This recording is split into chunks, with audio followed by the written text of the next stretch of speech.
rolling out the red carpet for Mohamed Hamdan Dagalo, that's Hemedti, the head of the paramilitary rapid support forces. Sudan's foreign ministry didn't hold back, calling the meeting an affront to humanity and an assault to the Sudanese people. Now, while Ugandan President Yoweri Museveni framed the visit as a necessary step for peace and African-led solutions, Sudan sees it very differently. To them, Uganda is breaking international law by giving political legitimacy to a man whose fighters are accused of horrific war crimes, including a campaign in el-Fasher that UN investigators recently labeled as a genocide. Now, the diplomatic fallout is part of a bigger pattern where Sudan tries to isolate the RSF by cutting ties with anyone who hosts them, much like they did with Kenya last year. But behind the angry statements and high-level meetings, the situation on the ground is getting even worse. The war has been dragging on for nearly 3 years, killing hundreds of thousands and forcing 13 million people to flee their homes. While leaders talk about peaceful solutions and comfortable presidential homes, the RSF continues to seize new territory, leaving the country gripped by one of the worst famines and displacement crises we have seen in decades. Now, joining us to discuss this, I am joined by Dr. Opul Joseph, African Political Affairs Analyst in Kampala, Uganda. Thank you so much, Dr. Joseph, for joining us at this time. Yeah, thank you so much for having me discussing issues that affect our continent. Okay. And it's really good for us to be here. Yeah, it's a pleasure to have you. Now, we also have Godwin Toko, Deputy Team Leader, Agora Center for Research in Kampala, Uganda as well. Thank you for joining us, Godwin. Thank you for having me once again. Hope we have a great conversation. I hope so too, as usual. Now, let's begin with you, Dr. Joseph. The Sudanese Foreign Ministry just called the meeting in Entebbe an affront to humanity. How can President Museveni justify hosting Hemedti at State House just 24 hours after a UN probe found the RSF responsible for hallmarks of genocide in el-Fasher? Yeah, thank you very much for again hosting me and my colleague who's also live from Kampala. I would like to say that remember, the people of Sudan have been living in a very untold suffering almost for the last about 40 or so years. Before even this war, remember that in the 80s, up to about 2011, when South Sudan broke away from Khartoum, the people of Sudan have been suffering. Almost about 2 million people were killed by the Janjaweed militia, who are now the RSF, and many more others. Women, children were killed, were battered, sexually abused, and many more others. Now, coupled with the current war, which has seen a big number of people, almost about 11 million people displaced, and there are no accurate records about the number of people who are dying. Some records say 1,000, other records say 1,500. Other record number is as big as happening right or wrong to host Dagalo in Uganda and giving him a red carpet. That can be another story. But I can pick up from his statements that the reason is to provide a solution about the war which is taking place in Khartoum. As to whether there are other things behind the curtains, behind the scenes, that can be another story. But let's pick it up from what we hear direct from President Yoweri Museveni. Of course, I can be really in the shoes of the Sudanese government, and especially the Foreign Affairs Ministry, say, yeah, even if I was the one, I would not be comfortable hosting the person who has been declared to be causing war atrocities in Khartoum. But my major concern, and I'd like to appreciate President Museveni, this one, that if indeed the intentions are to end the war in Khartoum, maybe the efforts would be good. But also, one raises concern that if the president was interested in having a solution to the problem in Khartoum, maybe it would have been good to host both of them, both leaders. Then they would have very few queries. But currently, many questions still remain unanswered. Why was he invited?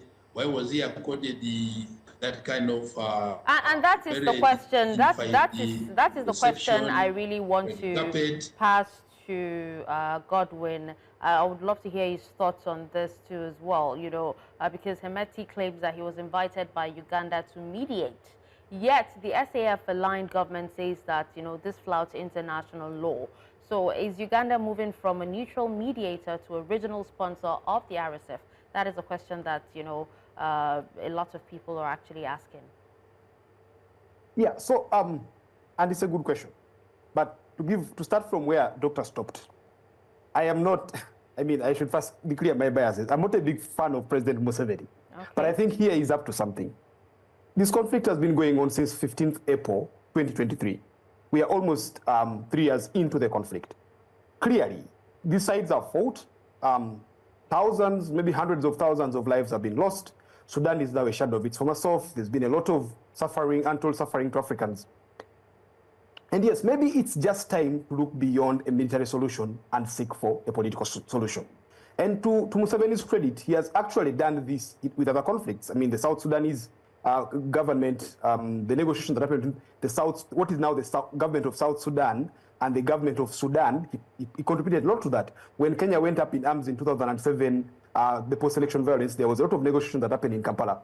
So yes, and to contextualize it in the Ugandan sense, I stay on a flat where at some point we had more Sudanese than Ugandans. I mean, sometime last year. That means that we have taken a lot of Sudanese refugees, we've taken a lot of people from Sudan. So the conflict directly affects Uganda. So to Museveni's credit, yes, maybe it is time for a political solution to this problem. And if the political solution is going to lie with hosting the leader of the RSF, why not host them? But also, again, just to give context, it's not that Museveni has only hosted the leader of the RSF. He has also hosted the leader of the Sudanese army before. I think he hosted him in October 2023 when the conflict had just started.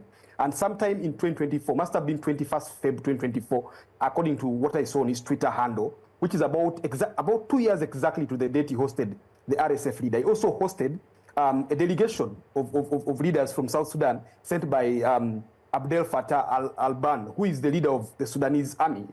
Then on October 7th of 2024, he hosted the UN Special Envoy for Sudan, His Excellency Ramtane Lamara. No, it's called Lamrana, something like that. So all said and done, I think for all that we can blame President Museveni for, I think in this, he is up to something. He sees, as a military man perhaps, that these guys have fought themselves almost 3 years, and this conflict is going on. I mean, we can have this conflict turning into another Ukraine, Ukraine and Russia, which goes on and on and on. Uganda itself had a civil war with the LRA that lasted for over 20 years. It took a lot of negotiations, a lot of talking to give us a semblance of peace and eventually the peace that the country has right now. So despite not always agreeing with Museveni, given the facts we have at hand, of course, there could be other facts that we don't have at hand. A lot of things could change with time, but seeing the things that we can see right now, I think is up to something. Maybe just before I conclude on this, the other thing that should be very concerning and interesting in this conversation is the Ugandan Army commander, the Chief of Defense Forces, Mozi Kainerugaba, who happens to be Museveni's son. I think a day or two before Museveni hosted the RSF leader, Mozi was tweeting about him, how they are going to deal with him, how they are going to make him pay for the blood he has caused. Now, then the father hosts the RSF leader. And today, again, I think he has woken up to another barrage of tweets. He's tweeting things about how the RSF has lodged a war against Africans and they'll be defeated. There's no other way for them. He celebrated the fact that Trump has sanctioned them. So that, for me, is where the mixed signals come from. Now, why is Muhoozi tweeting that? Is he tweeting against his father, who is the commander-in-chief, despite being the chief of defense forces? Well, that's interesting. But I guess in politics, you give it time and we see how that goes. All right. Now, let's come back to you, Dr. Joseph.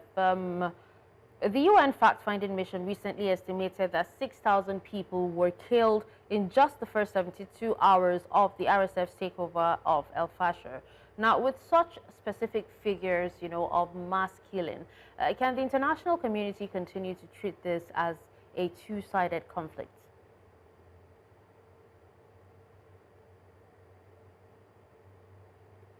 It's the Sudanese war with a grain of salt.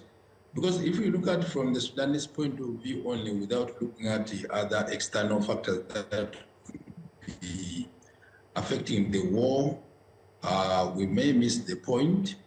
I would like not to miss out the point which my colleague has mentioned before I continue with your question, and say there are mixed reactions.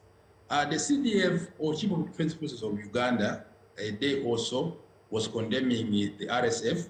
And then in a few hours, we have RSF meeting with the commander-in-chief, who is the President Yoweri Museveni Kaguta, and also the son of the CDF, Chief of Defense Forces. So this really brings a lot of mixed reactions. Say, yeah, where are we going? But getting back to your question is that we need to look at the external, much as the international community is raising an alarm.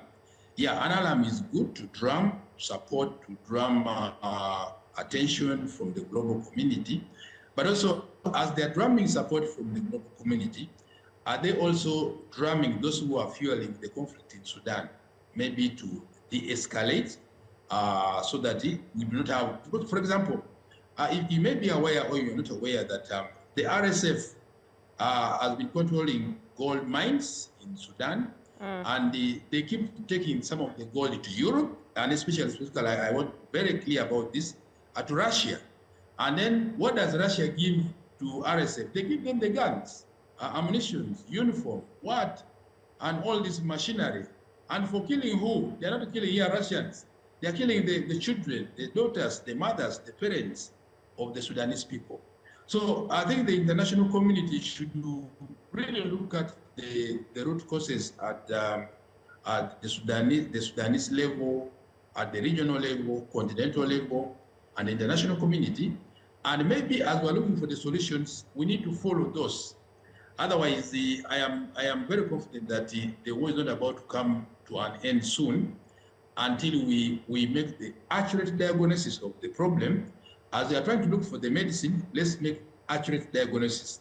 Otherwise, for now, even President Yoweri Museveni, I am not sure, his invitation of Dagalo here in Uganda, I am not sure, okay, the scope of the discussion which they had here.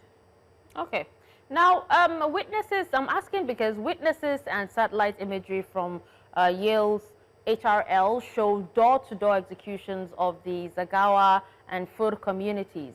I think this is actually happening in some other parts of West Africa as well. But does the term ethnic cleansing even go far enough to describe the current state of the Fur in 2026? Still on you, Dr. Joseph. Yeah, first of all, if you look at the way the wars are being operationalized in the whole of Africa, you can look at Nigeria, can look at Congo, can look at South Sudan, now look at Khartoum and many more others. We miss the point. Why kill what is your target? Once you kill or once you do the genocide of other members of the community, would you have achieved your target? Are they your problem? So that's why I have a big concern with most of the rebel, I don't want to call it rebel groups, but those who are really, who have been offended, who have been oppressed by allegedly the governments in power. Why do you target the innocent people? And most of the people who are being killed here are children, women, the elderly, most of the youth. Those ones have run away because these other ones are not able to run away.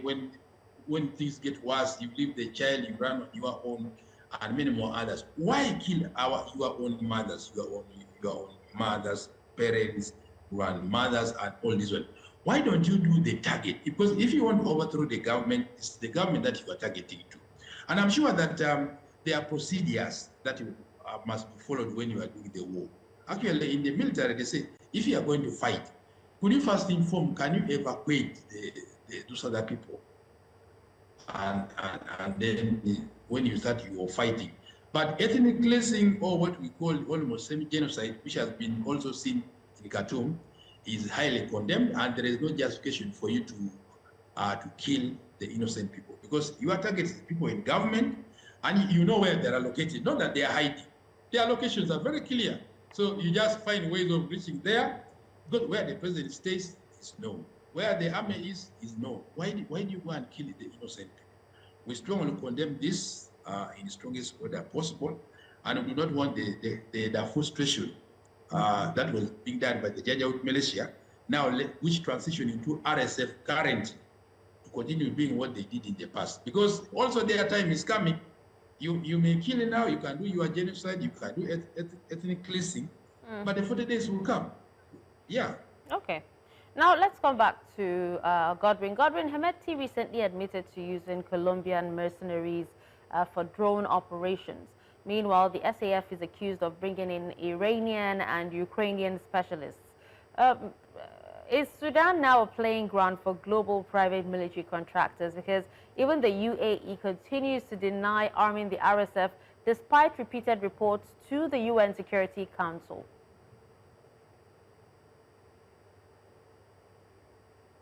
It ceased to be a Sudan war. It became a global playground for militias and mercenaries.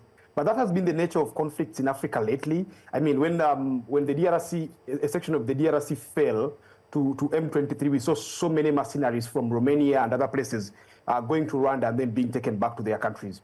Ironically, as all this is happening, there are stories of Africans, Ugandans, Kenyans, Nigerians, and other nationalities fighting in Ukraine on the side of Russia. So the problem with this particular conflict here, you see, is that there's been so many repeated mentions of foreign powers. Yeah. These foreign powers, like Doctor said earlier, there's been a lot of mention of Russia, there's been mention of Ukraine, there's been mention of the UAE and other Arab countries. So the irony and the problem here is that now Africa is becoming into this battleground where people fight over resources, people settle personal scores using arms.